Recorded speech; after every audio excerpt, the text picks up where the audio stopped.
How is it? So, Paddy here. I want to talk a bit today about honesty. I've been letting myself slip over the last couple of weeks. I suppose anyone who's tried to give up the drink has struggled with these things themselves. I've had a couple of incidences where I've just reiterated why I probably shouldn't be drinking, and it's the same old story, but I'll explain it to you anyway. One was a couple of weeks ago on a Sunday. I went out with the lads to Dirty Nelly's down at Darlinghurst, lovely Irish pub. Spoke a bit about it before, and I had 4 pints of Guinness with the lads. It was great. We just sat around the table, had a bit of crack, talk to talk, and after probably 2 or 3 hours, I jumped out, got in a taxi and went home. And it all seemed like it had been a very successful evening for me. In the back of my head I was thinking, man, I can just go out and have a couple of pints and nothing bad ever happens. Well, something bad always does seem to happen when I'm drinking. Well, it's probably my own fault, which it has to be, of course, but I went and played a bit of poker online, which is what I do most of the time.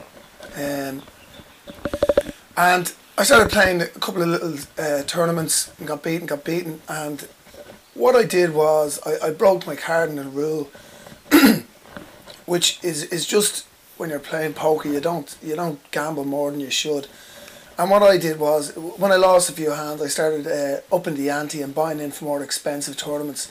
And in the end, this sort of spiraled a little bit, and I lost, it was about $800-900, which was basically, it wasn't through really any bad play. It was probably bad luck, but the problem was that because I was a little bit tipsy, I ignored my bankroll management, which was to stay at the same level and not to go chasing, not to double up to try and win back what you've just lost. And that comes from being a little bit looser when I've drunk.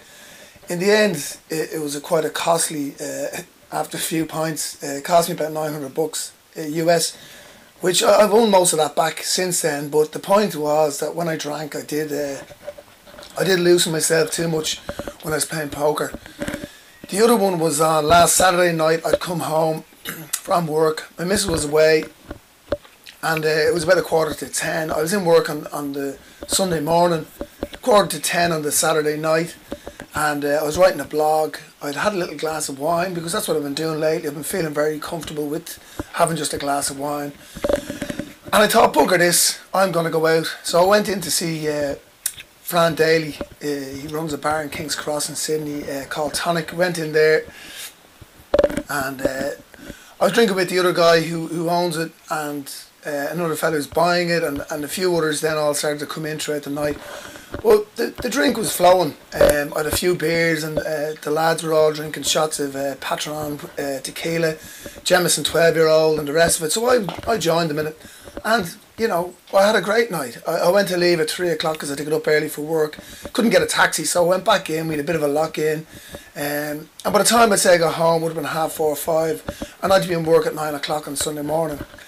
Sunday morning comes, and I don't know how long my alarm had been gone off for, but I'd said it before, I'd gotten drunk, and I looked down, and it was about 25 minutes to 10, and I start work probably before 9 o'clock. I'm managing a bar, so I had to get the place open, do a lot of cash, fill up a lot of money, and count safes and all this sort of stuff, which all has to be done before 10 o'clock. So I woke up in a panic, pretty much ran around, threw a pair of clothes on me, put a shirt on, splashed my face, water on my face, facing my water, and legged it out the door. I slammed the door behind me, went out, running down to get a taxi, and then just thought, fuck, where are my keys? I ran back, the door had been locked, and the keys to the pub were on it, keys to the house were in it. So I was standing outside my apartment. We've got these metal bars on the windows, so you couldn't really just jimmy one open. So what I had to do was I had to smash the front door and break in, open it up. I went in, grabbed the keys, went back out, had to lock it. Luckily enough, we have an outside door as well, locked that, and legged it into work. And, you know, just got there in the nick of time. Well, not really. Got there just to open the doors, and then I had to do everything else. And luckily enough, I got away with it. Simon, if you're reading this, everything was cool, don't worry. Or if you're looking at this, it all worked out very nice in the end. But the point was that it was very, very close. My phone was actually nearly close to dying. The alarm probably mightn't have gone off on another night. It just showed me again. Now, it was nothing really bad drink related, but what happened the next morning, was that I completely blanked whatever I'd had to do, whatever responsibilities that I had, and I put myself in a position where I could have lost my job. I had to smash the front house of the door, probably losing a bit of the bond, and you know, putting everything out of kilter. Like, I've been having, everything's been running real smoothly, but it just reiterates again to me. It reminded me of a time when I was back home and I was going to go to the States, and I went out in the beer the night before, and at 10 o'clock the next morning I was lying in bed oblivious, and there was a Lenny! Luke was at the door. Jumped up here. You going to the airport today? I said, there's a taxi outside for you. So I just jumped up, threw whatever I could find into a suitcase. There was a girl with me at the time. We jumped into a taxi, flew down to the airport. I got into customs, went to check in, and the customs officer, I think they're the Homeland Security guys, they pulled me aside, brought me into a room, you know, this big black dude, and he goes, hey, where are you going today, boy? I said, I'm going over to Los Angeles to see my brother. You smell a little bit of alcohol. I've been drinking till probably 6 in the morning. Yeah, had a bit of a night out.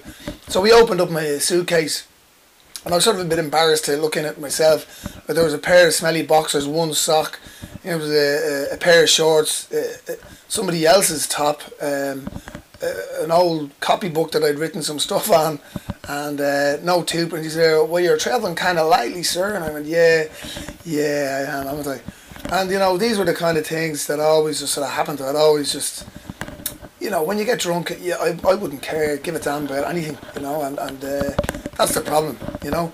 So again, the other day just showed me, like, I can probably get away with these things once in a while, but it doesn't do me any favours, you know. I didn't really get too much out of the Saturday night when I was drinking, or the few pints with the lads. I mean, it didn't really change anything apart from the fact that I was bonding with people, but I can bond with people anyway, you know.